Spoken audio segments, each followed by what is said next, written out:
Então, voltamos aqui, pessoal. No vídeo passado, nós vimos sobre as escolas do direito penal, né? Escola clássica, positivista, jurídico técnica, escola moderna alemã e escola sociológica francesa. Nesse bloco, nós estaremos vendo alguns conceitos doutrinários do direito penal. E essa é uma parte muito importante para o entendimento de como o direito penal ele foi modificado, como os autores clássicos do direito penal pensaram esse direito penal, que teve grande influência na construção do nosso ordenamento jurídico penal brasileiro. Primeiro eu trouxe aqui para vocês um conceito genérico da Fundação Getúlio Vargas, que diz o seguinte: o que é direito penal? Segundo o entendimento da Fundação Getúlio Vargas, o direito penal é um conjunto de normas jurídicas que regulam o poder punitivo do Estado, definindo os crimes e a ele vinculando as penas ou medidas de segurança. Ou seja, o direito penal ele é um conjunto das normas. Essas normas elas compreendem as leis e os princípios que regulam o poder punitivo do Estado, definindo os crimes e a ele vinculando as penas. Ou seja, cria a figura do crime e vincula a pena a quem cometer aquela infração penal. Mas como funciona o direito penal brasileiro? No Código Penal nós temos uma parte geral, que é essa que é fonte de estudo nossa hoje, e essa parte geral ela busca definir os critérios a partir dos quais o direito penal será aplicado. E temos a parte especial, que ela culmina os crimes em espécie e as penas correspondentes a esses crimes.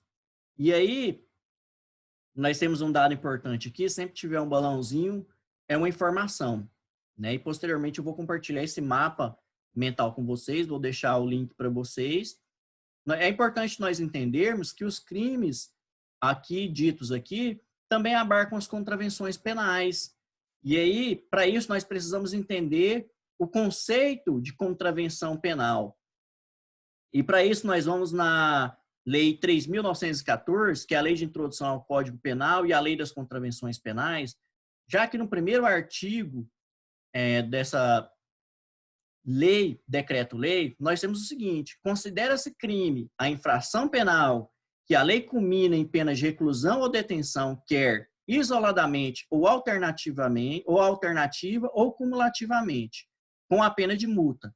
Já a contravenção penal é a infração que a pena na qual culmina isolado ou que a lei culmina, né, isoladamente, a pena de prisão simples ou multa.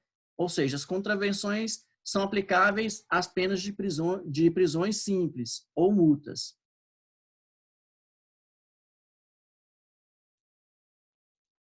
E aí, dito isso, é importante a gente entender também que o crime ele corresponde a uma ação e a uma omissão. Como assim ação e omissão? Nós temos diversas figuras delituosas previstas no nosso ordenamento jurídico penal, no nosso Código Penal, na parte especial. Por exemplo, uma ação de figura delituosa promovida através de uma ação. Artigo 121 do Código Penal, matar alguém.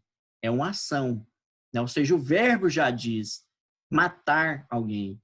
Já omissão, nós temos como exemplo, por exemplo, o artigo 135 do mesmo Código Penal, que traz a figura aí da omissão de socorro. Ou seja, aquele que omite socorro. Então, ele está abarcado por essa figura da omissão. Então, o crime em espécie, ele acontece através de uma ação ou de uma omissão. Mas vamos à parte mais importante, que são os conceitos doutrinários, segundo a visão de autores clássicos. É uma parte de difícil compreensão, mas, porém, é uma parte muito importante para a compreensão da construção do direito penal e como esse direito penal foi alterado ao longo da história e na visão desses autores. Na visão do Franz von Lindes, que a gente até viu lá no estudo das escolas penais, ele que é um autor do causalismo, conforme a gente viu lá, né, da escola causalista, da escola que estava ali presente, ele tem um conceito de que o direito penal é o conjunto de prescrições emanadas do Estado que ligam ao crime como fato a pena e tem a pena por consequência. Ou seja, conforme eu disse no vídeo passado, o causalismo ele buscava trazer um caráter retributivo da pena. Ou seja, o indivíduo cometeu um crime e porque ele cometeu esse crime, ele precisa ser punido. Então, ela trazia ideais positivistas, a valorização do método, a reação da causa e efeito, o movimento corporal, né, voluntário desse indivíduo, ou seja, esse indivíduo ele tinha a opção de cometer o crime ou não, é uma escolha dele. Então, isso partiu da escola positivista, conforme a gente viu lá, na figura do causalismo, que foi uma teoria aí desenvolvida pelo Frans von Linz. E para ele, o crime, né, ele é entendido como uma parte objetiva e uma parte subjetiva.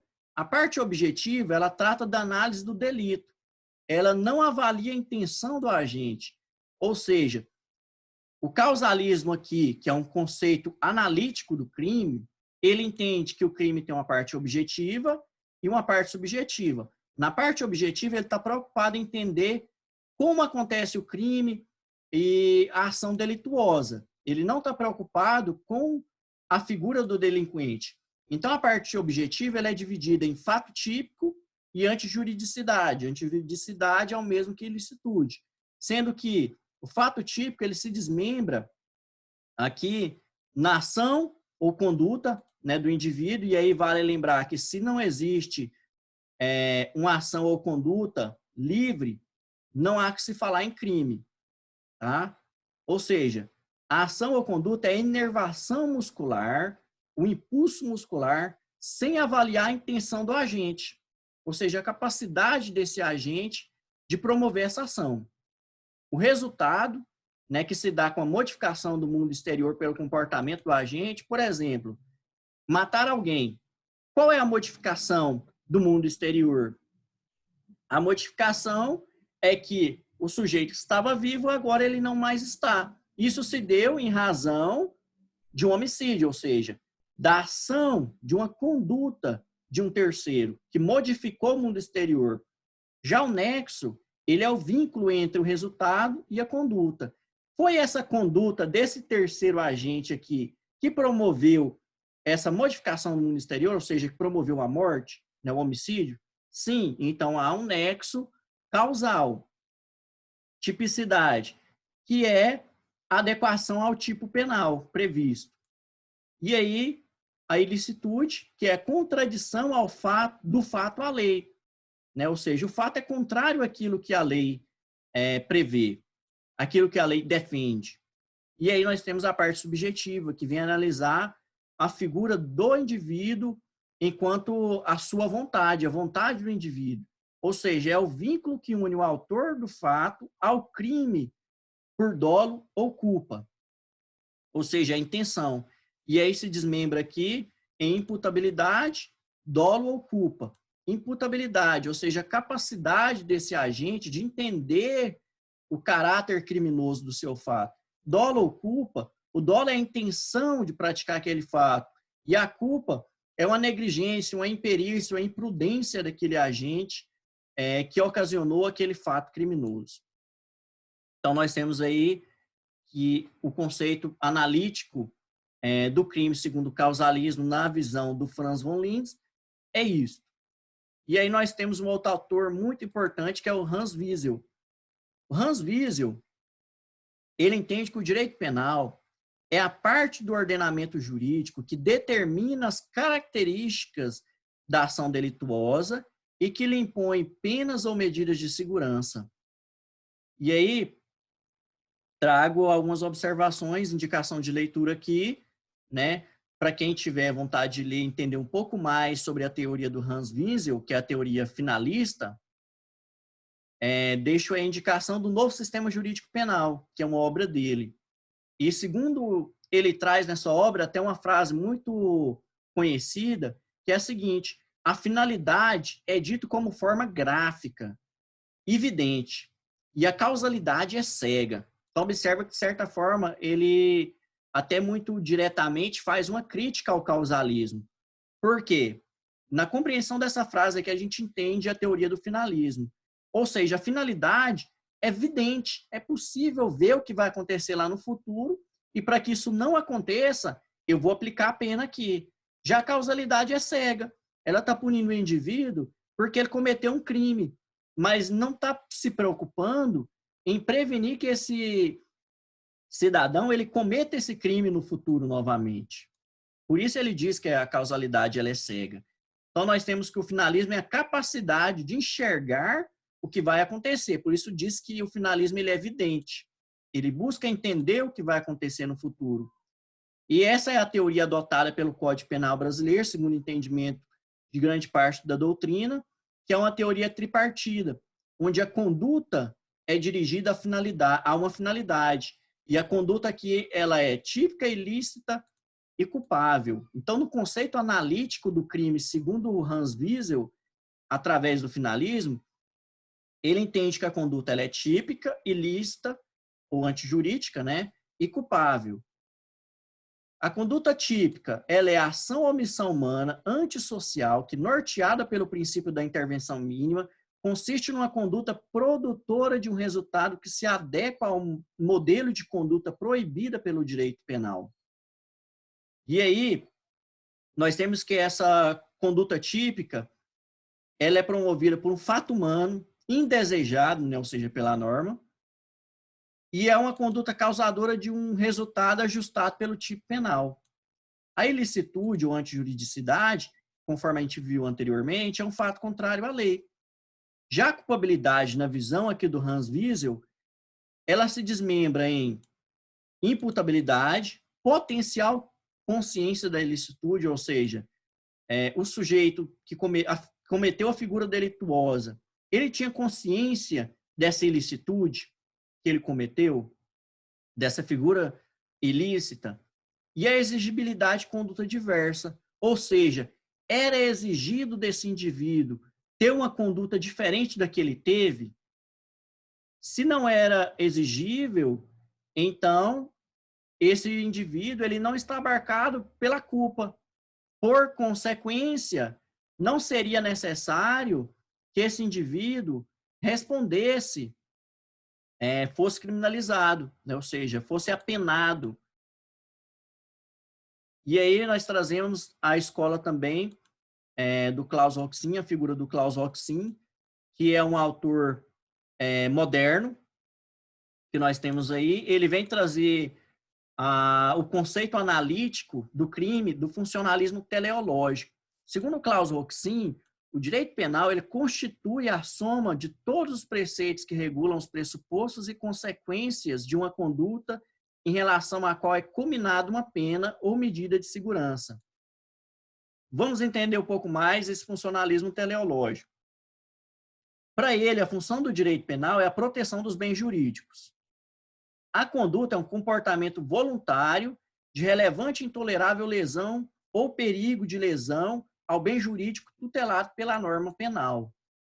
Então, a função geral do direito, segundo os ideais do Klaus Roxin, é a defesa dos bens jurídicos tutelados.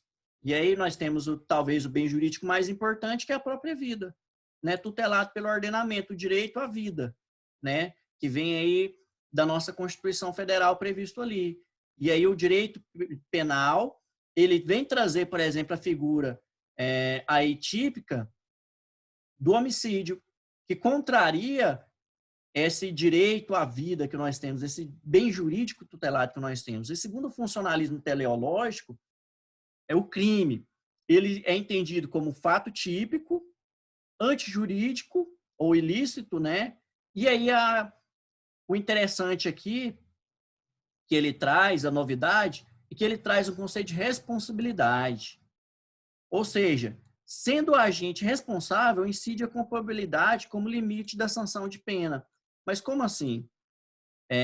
Note que no conceito anterior, que nós abarcamos aqui pelo finalismo e também aqui na parte subjetiva do causalismo da culpabilidade, no lugar da culpabilidade, o Klaus Roxin traz um termo chamado responsabilidade.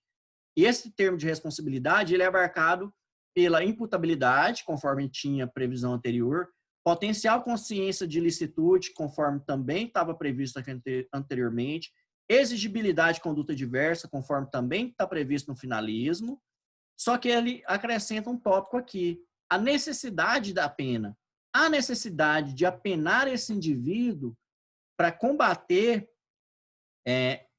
essa figura do crime que existiu. Se não há necessidade dessa pena para combater essa figura criminosa, para combater o crime, não há que se falar, então, em punir esse indivíduo. E aí nós temos aqui também um dos autores mais polêmicos aí do direito penal, que é o Gunther Jacobs, que ele traz o seguinte: a função manifesta da pena do direito penal do cidadão é a contradição.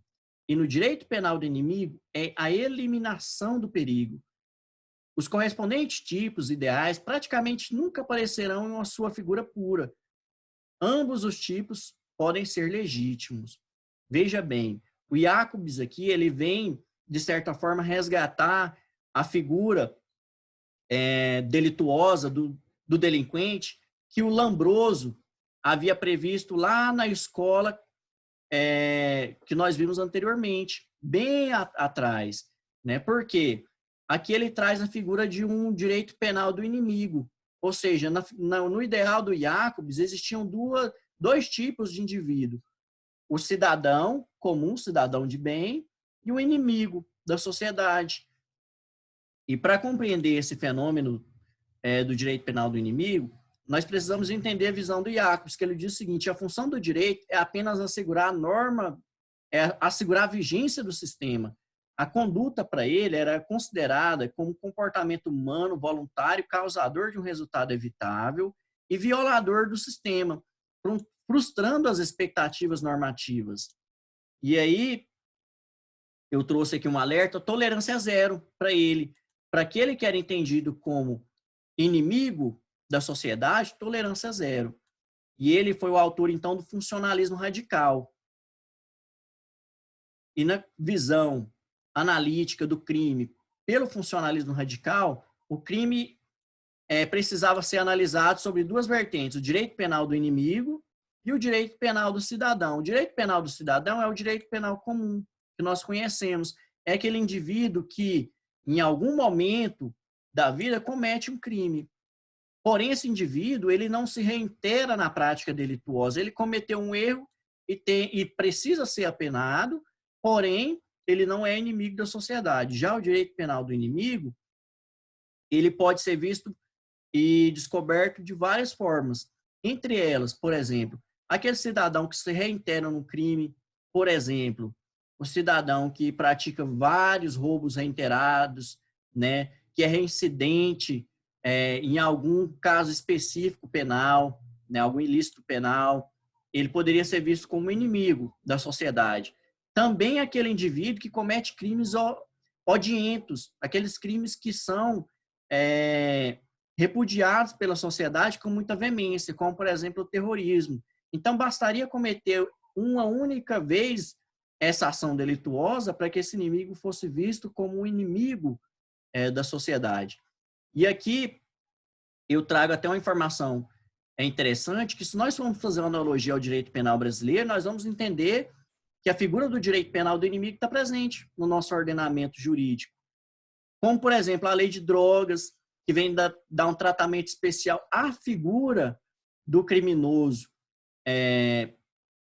que adentra no tráfico de drogas, a lei de crimes ambientais, Estatuto do Desarmamento, e na nossa própria Constituição Federal, há a previsão do direito penal do inimigo, no tratamento diferenciado para quem comete alguns crimes, como, por exemplo, os crimes específicos que são abarcados pelos incisos aqui 42, 43 e 44 do artigo 5º da Constituição Federal, né? Que vem tratar aí, por exemplo, da imprescritibilidade, que vem tratar aí da insusceptibilidade aí de poder se esquecer a prática desse crime, e também de alguns outros direitos e garantias que são destinados a outras figuras delituosas, né, outros criminosos, e que para esses indivíduos que cometerem esses crimes, não vão ter esses privilégios. Então, o direito penal do inimigo, ele trata determinadas figuras criminosas, determinados agentes criminosos de uma forma muito singular, diferenciada, com punições muito mais severas, com a restrição de alguns direitos, conforme nós vamos ver. E se nós formos analisar o pacote anticrime, aí idealizado pelo ministro Alexandre Moraes, também pelo ministro Moro, nós vamos verificar que está presente também várias características do direito penal do inimigo. Aí, nós temos que o direito penal do inimigo, ele se desmembra em 3 pilares centrais. Primeiro, a sanção referenciada, não no ato já cometido, mas no ato do futuro, ou seja, tem um caráter finalista, né? Segundo, a sanção desproporcional em relação ao delito ou ao seu potencial lesivo, né? Aquilo que eu acabei de dizer, né? De acordo com a figura do crime praticado, ele vai ter um tratamento desproporcional em relação àquilo que é adotado para o combate de outros crimes. E terceiro, a legislação específica para esses indivíduos considerados inimigos da sociedade. Então, segundo o conceito analítico do funcionalismo radical do Gunther Jacobs, haveria necessidade de ter 2 códigos penais, por exemplo, no Brasil. Um código penal que tratasse do inimigo, né, direito penal do inimigo, e um direito penal do cidadão, que é o direito penal comum que nós temos aqui. Outras consequências básicas também do direito penal do inimigo. A flexibilização ou eliminação de certas garantias do processo penal e determinados tipos penais. Se nós formos analisar o pacote anticrime, nós vamos perceber que aqui no acordo de não persecução penal ou nos acordos que estão previstos lá no pacote anticrime, está previsto essa flexibilização ou eliminação de garantias do processo penal. A criação de tipos penais e sanções para dar mais liberdade e poder ao judiciário na aplicação da lei, ou seja, sanções penais vagas. Aqui busca, na verdade, voltar à ideia do absolutismo. O Estado teria um poder deliberado para culminar uma pena aqui sem uma restrição, né? Sem um intervalo bem definido, de acordo com aquilo que o Estado entendesse que fosse necessário para reprimir aquele crime. Então, basicamente, na visão do Gunther Jacobs, o direito penal do inimigo e do cidadão, é isso aí. E nós temos aqui o professor Zaffaroni Batista, que esteve no Brasil recentemente, no ano de 2019, esteve em Brasília. É um autor atual, está vivo ainda, e ele entende o seguinte: o direito penal ele é ramo do saber jurídico, mediante a interpretação das leis penais, e propõe ao juiz um sistema orientador das decisões que contém e reduz o poder punitivo para impulsionar o progresso do Estado constitucional do direito. Veja bem, e eu trouxe aqui uma indicação de leitura também, que é O Inimigo do Direito Penal segundo Zaffaroni, em que ele trata lá do abolicionismo do direito penal e do expansionismo do direito penal. Ou seja, é necessário abolir o direito penal, reduzir o direito penal, ou é necessário expandir esse direito penal, abarcando aquilo que era tratado em outros direitos, como o direito administrativo? É preciso que o direito penal comece a tratar desses assuntos, né? Tudo isso é tratado.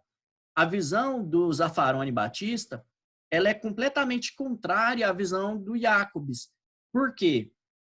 Inclusive, há uma crítica do próprio professor Zaffaroni em que ele diz o seguinte, que o inimigo da sociedade, na verdade, é o Gunther Jacobs, quando ele traz essa figura do direito penal do inimigo. Para o Zaffaroni, há uma divisão bem distinta entre o poder do Estado, que é o jus puniendi, ou seja, o poder dever de punir o indivíduo que pratica o crime.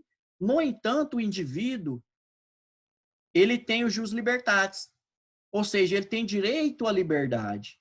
Então, é preciso que haja uma mediação entre o direito de punir e o direito de liberdade. E aí eu chamo a atenção para esse trecho aqui, que ele diz, propõe que o direito é o ramo do saber jurídico que, mediante a interpretação das leis penais, propõe ao juiz um sistema orientador das decisões que contém e, preste atenção, reduz o poder punitivo. Na visão do Zaffaroni Batista, o direito penal ele serve como uma limitação do poder punitivo do Estado, uma vez que há previsão legislativa, se o indivíduo, por exemplo, comete determinado crime, a pena é essa, o intervalo é esse. Então, os juízes, de certa forma, eles vão usar do direito para limitar esse poder punitivo do Estado, ou seja, vai completamente contrário ao que o Gunther Jacobs coloca aqui, que era preciso ter sanções vagas para dar poder e liberdade de aplicação de pena, né? E aí o Zaffaroni Batista, conforme eu comentei anteriormente no estudo das escolas penais, ele traz a teoria da co-culpabilidade, que é o seguinte, segundo ele, a sociedade tem uma parcela de culpa, o Estado tem uma parcela de culpa na figura delituosa que surge. Ou seja, porque uma vez que o Estado não foi capaz de promover aqui, de suprir as necessidades básicas do cidadão, na formação desse próprio cidadão, que a família não foi capaz de promover a formação desse cidadão de forma que ele tivesse uma formação que não se tornasse um indivíduo delinquente, então ele tem uma parcela de culpa nessa figura delituosa que surge na sociedade. Então, basicamente, é isso. Aqui que nós temos os conceitos doutrinários, é uma parte extensa, uma parte complexa, de difícil entendimento, mas acredito que ficou bem detalhado aqui. E a partir da compreensão da ideia e visão desses autores, do conceito analítico que esses autores trazem aqui, é possível nós compreendermos toda a aplicação do ordenamento jurídico brasileiro vigente. Então é isso, vou pausar aqui agora e no próximo bloco nós trataremos sobre a classificação doutrinária do direito penal.